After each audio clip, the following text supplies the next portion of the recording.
Shalom. Saya nggak usah memperkenalkan diri ya, sudah tahu semua ya.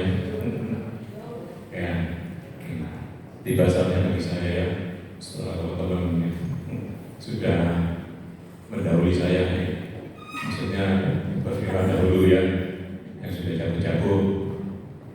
Tiba saatnya bagi saya yang kali ini kita akan sama-sama sharing ya saudara. Saya masih juga sama seperti saudara, sudah lagi belajar ya. Kita sama-sama mau belajar dengan Tuhan ya.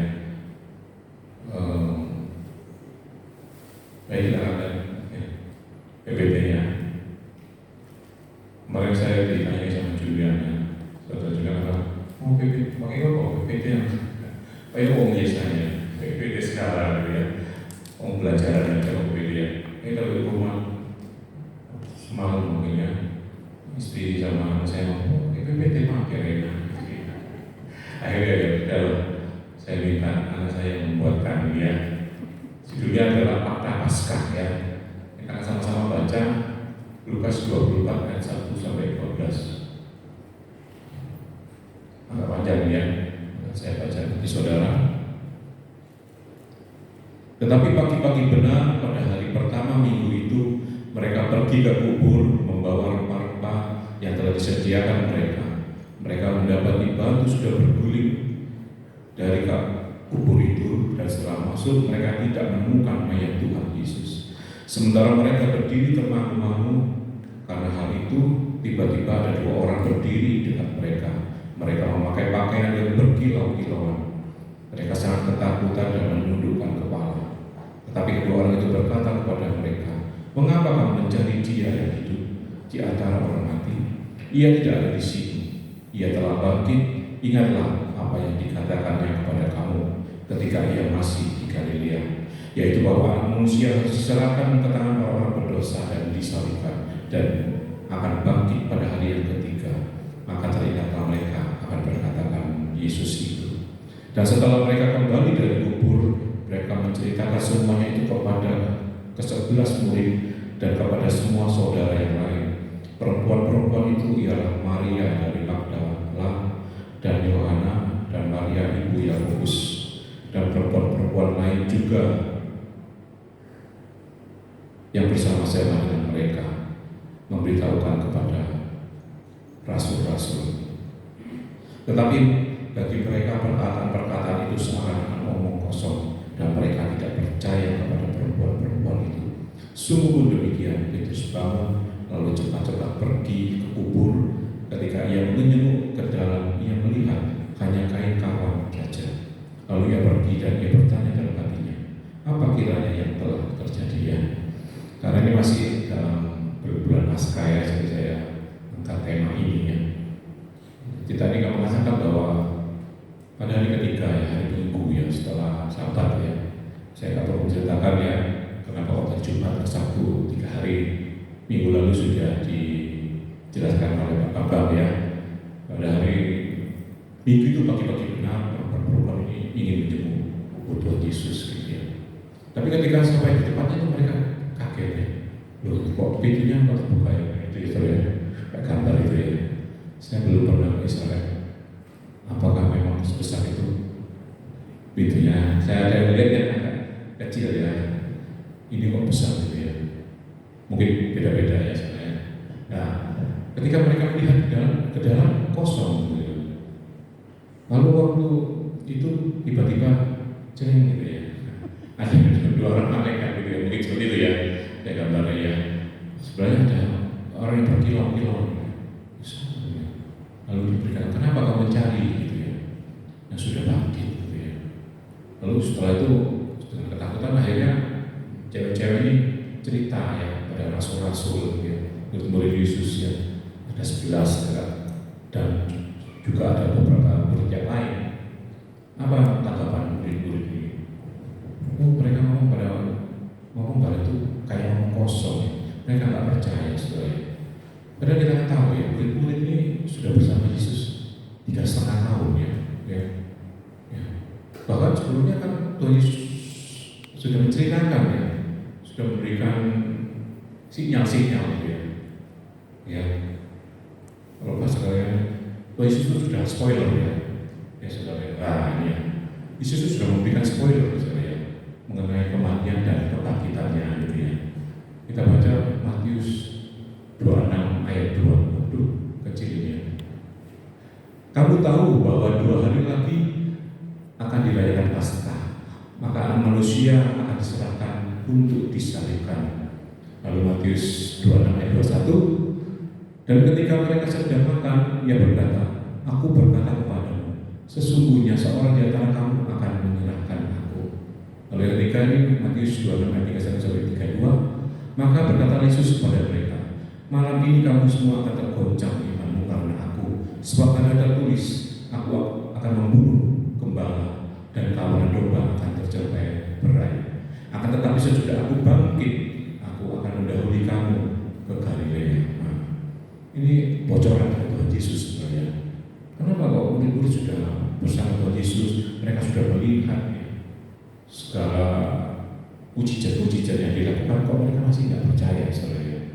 Oh, banyak berkata, wah iya, murid Tuhan Yesus itu kan cuma pelayan ya. Mereka itu cuma orang-orang awam gitu ya. Istilahnya mereka mungkin tidak punya pendidikan gitu ya. Sebenarnya tidak seperti itu ya saudara.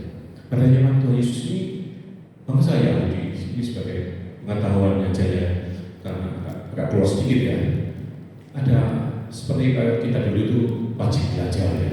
Kalau saya waktu SMP itu Indonesia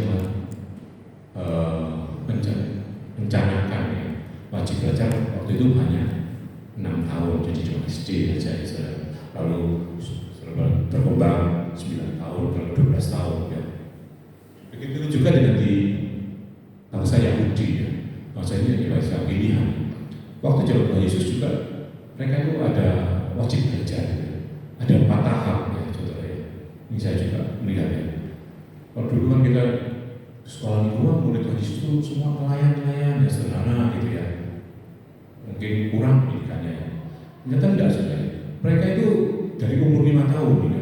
Mereka sudah harus belajar tentang Taurat ya. Itu tahap-tahapnya, 1 Mikrah, Misnah, ya. Misfot, Talmud gitu ya. Jadi waktu umur 5 mereka belajar membaca Alkitab. Mulai 10 tahun juga belajar lagi. Pada usia 13 tahun. Nah, ini waktu itu Tuhan Yesus ingat coba ya, pada waktu umur 12 tahun Tuhan Yesus datang ke Tanah Suci lalu tukar pikiran dengan para imam-imam sampai mereka heran ya, dengan kepintaran Tuhan Yesus. Lalu yang tahap keempat adalah Talmud. Talmud ini pada usia 15 tahun ya. Lalu di usia Talmud ini, di tahap Talmud ini para rabi-rabi itu memilih anak-anak murid-murid yang jenius, yang pintar ya, termasuk itu pasti Tuhan Yesus gitu ya, untuk mengikuti tahap kelima, Midras gitu ya. Midras ini adalah level madrasah gitu ya, kayak orang seberang gitu ya, ada usia 20 ini disiapkan untuk mereka menjadi rabi, menjadi guru ya. Ini nggak semua bisa ke tahap lima ini, hanya orang-orang pilihan. Dan pada waktu itu Tuhan Yesus ikut dalam tahap kelima ini. Makanya banyak waktu itu kan kita banyak melihat Tuhan Yesus dipanggil apa saudara, panggilan Tuhan Yesus rabi, panggil guru gitu ya. Bahkan Tuhan Yesus juga hari-hari tertentu mengajar di Tanah Suci. Ya, kita baca Yohanes ya. Yohanes 8 ayat 2. Pagi-pagi benar ia berada lagi di bait Allah dan seluruh rakyat datang kepadanya. Ia duduk dan mengajar mereka. Jadi Tuhan Yesus ada guru dan rabi, tingkatannya sudah tinggi gitu ya. Jadi murid-muridnya ini jadi nggak hanya ikut Tuhan Yesus 1-2 hari sebenarnya. Mereka ikut Tuhan Yesus 3,5 tahun. Mereka belajar tentang hukum-hukum Tuhan ya. Bahkan mereka jadi belajar dengan Tuhan Yesus sendiri, sang firman itu ya. Jadi mereka bukan orang sederhana sebenarnya. Lalu kenapa mereka kok bisa sampai gak percaya gitu ya, masih gak percaya orang kata itu ngomong kosong gitu ya saudara. Mungkin dalam mereka sangat ketakutan ya. Pada waktu Tuhan Yesus disalibkan, dan bunuh ya saudara. Banyak murid Yesus juga dicari ya, untuk dibunuh ya. Sehingga mereka mengalami ketakutan. Jadi orang yang merasakan ketakutan itu ya, jadi logikanya itu jadi menurun gitu saya. Juga kalau ketakutan itu terakhir imannya juga jadi turun ya. Ini yang terjadi dengan murid-murid Tuhan Yesus. Lalu dari kisah ini kita akan belajar ya, tentang 3 hal ya. 3 makna penting dari kisah yang kita baca ini saudara. Yang pertama adalah kuasa Tuhan itu tanpa batas. Dalam Lukas 1 ayat 2-3, mereka mendapati batu sudah terguling dari kubur itu, dan setelah masuk mereka tidak menemukan mayat Tuhan Yesus. Ini adalah kuasa Tuhan Yesus. Kuasa itu tanpa batas, karena Tuhan sudah bangkit ya. Seperti lagu tadi ya, Dia bangkit, Dia hidup ya. Tuhan Yesus sudah bangkit dari kematian saudara. Kematian adalah batas terakhir dari kehidupan manusia ya. Siapapun tidak dapat memperpanjang hidup manusia. Banyak orang mau coba ya, untuk memperpanjang hidupnya gitu ya. Seperti kita dulu, saya bilang Michael Jackson gitu ya, dia tuh makannya jadi atur ya, tidurnya juga ada tempat tidur khusus ya. Dia harus menghirup oksigen murni ya. Untuk apa ya? Untuk memperpanjang hidupnya. Tapi apa yang terjadi ya, kenyataan berkata lain ya. Pada usia muda Jackson juga meninggal ya. Gak bisa, manusia berusaha bagaimanapun, semua di tangan Tuhan ya. Kalau Gembala pernah berkata ya, mati hidup manusia itu gak bisa ditawar ya. Semua itu adalah otoritas Tuhan. Demikian dengan kematian ini Tuhan Yesus sudah menyatakan ya, bahwa Tuhan Yesus itu berkuasa. Kematian itu sudah dikalahkan oleh Tuhan kita ya. Kalau kita tahu kan Tuhan Yesus itu dikubur di Bukit apa saudara? Bukit apa? Bukit Golgota atau nama lainnya apa? Bukit Tengkorak ya. Tengkorak itu adalah tulang kepala. Kalau ingat waktu Adam dan Hawa pertama kali jatuh dalam dosa, Allah berkata kepada si ular ya, bahkan Tuhan akan mengadakan permusuhan antara keturunan dan keturunan ular gitu ya. Keturunan manusia akan meremukkan kepalamu ya, dan keturunan ular akan mengangkut tumitnya. Ya ini adalah salah satu pernyataan Tuhan Yesus ya.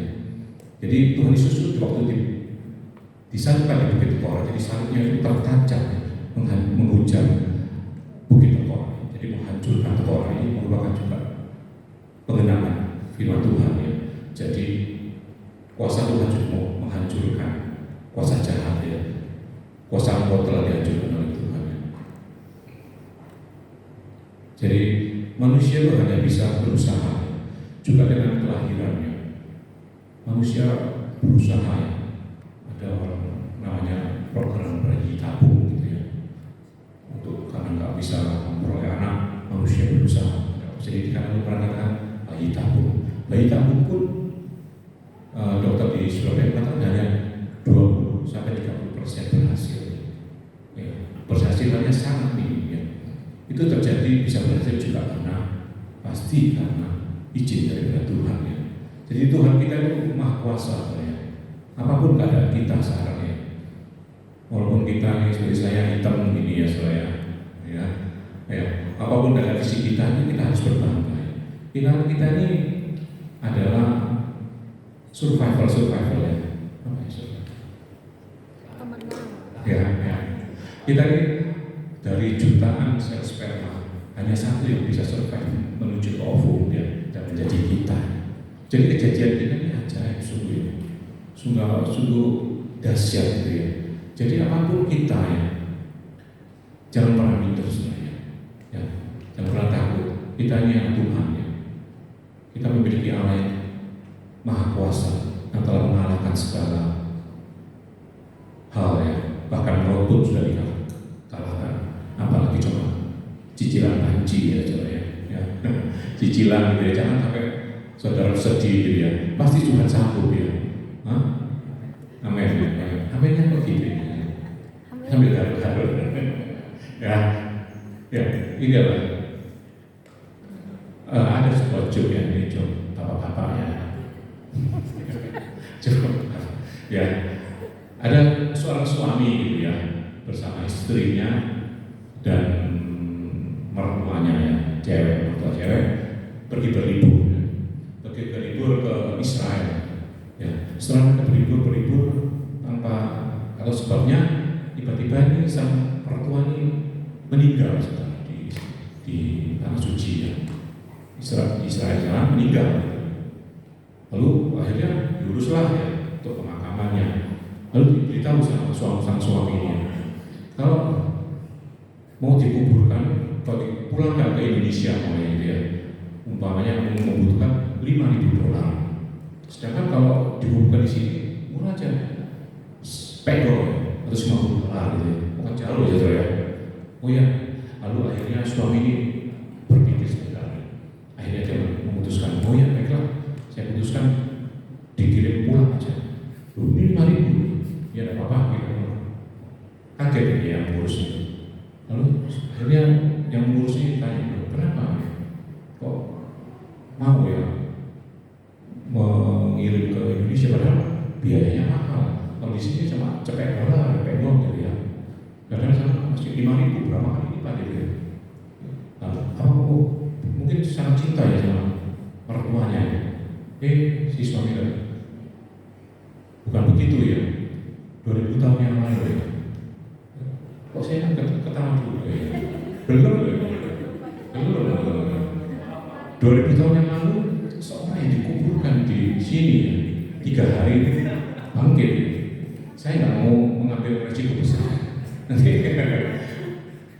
mertuanya kaget juga. Ya. Ini juga. Kok nggak ngerti? Nggak paham. Ya, nanti saya jelaskan. ya, jadi gitu ya, ini hanya joke ya, biar nggak Pak Gembala kok kelihatan serius gitu. Lagi menilai saya atau gimana? ya itu ya. Tuhan Yesus sudah mengalahkan maut sebenarnya. Ya. Apapun ada masalah saudara, apapun problem yang saudara hadapi saat ini, jangan pernah kecil hati. Tuhan pasti membantu saudara. Kuasa kebangkitannya kita miliki, kita menjadi lebih daripada pemenang seperti aku lakukan tadi itu ya. Lalu yang kedua, cepat saja saudara. Kita baca bahwa ini adalah pengenapan firman Tuhan ya.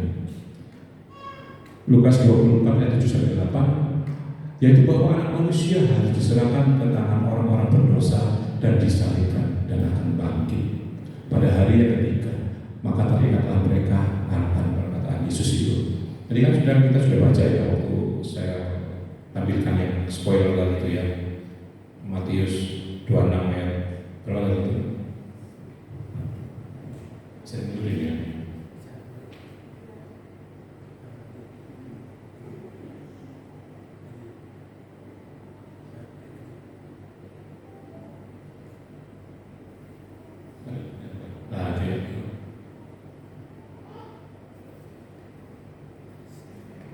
Tolong saya di next.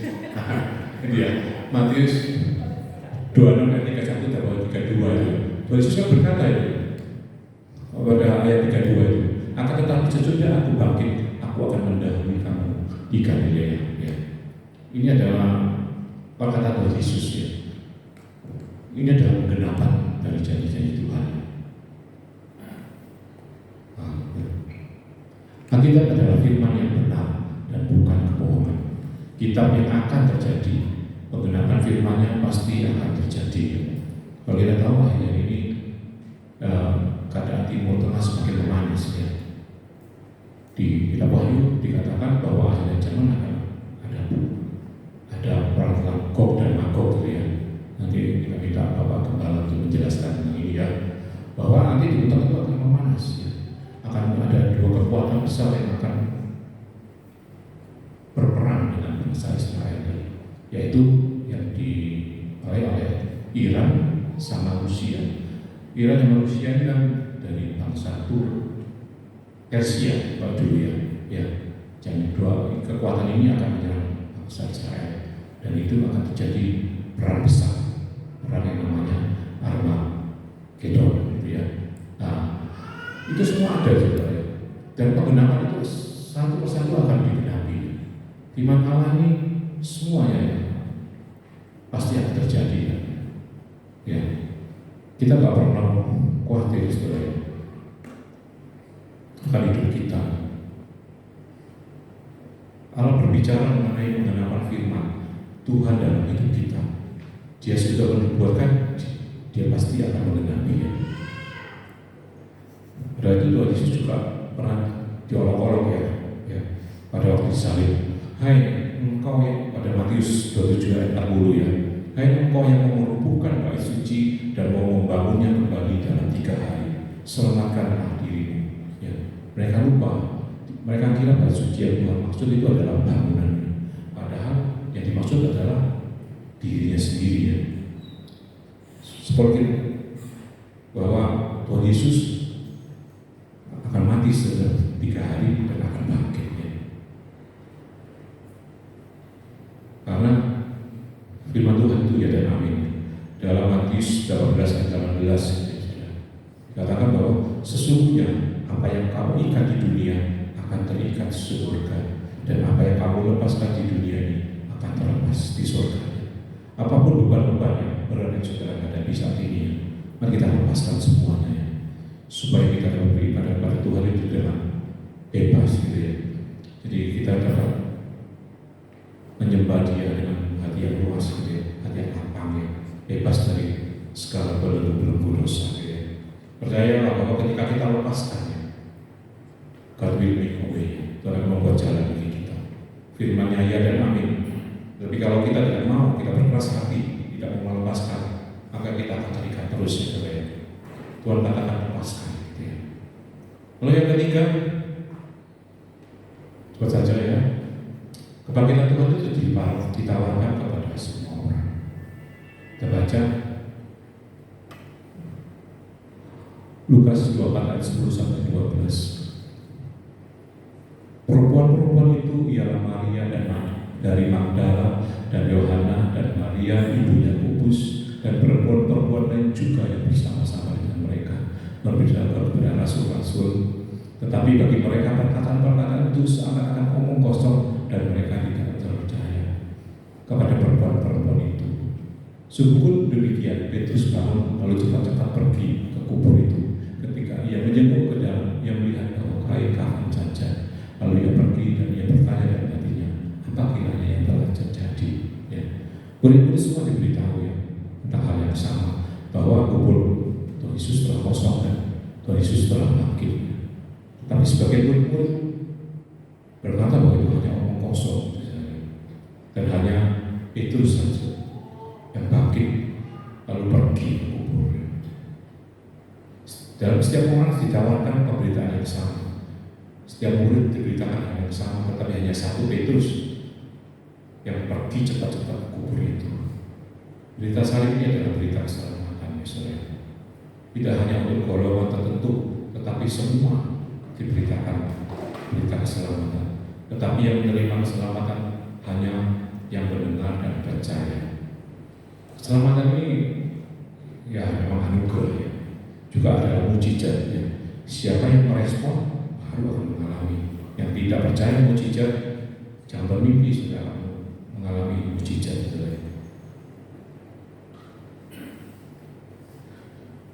Pada suatu ini saya cerita juga ya, retreat itu ya, dikit yang anak-anak remaja-remaja gitu ya, anak-anak yang masih muda-muda.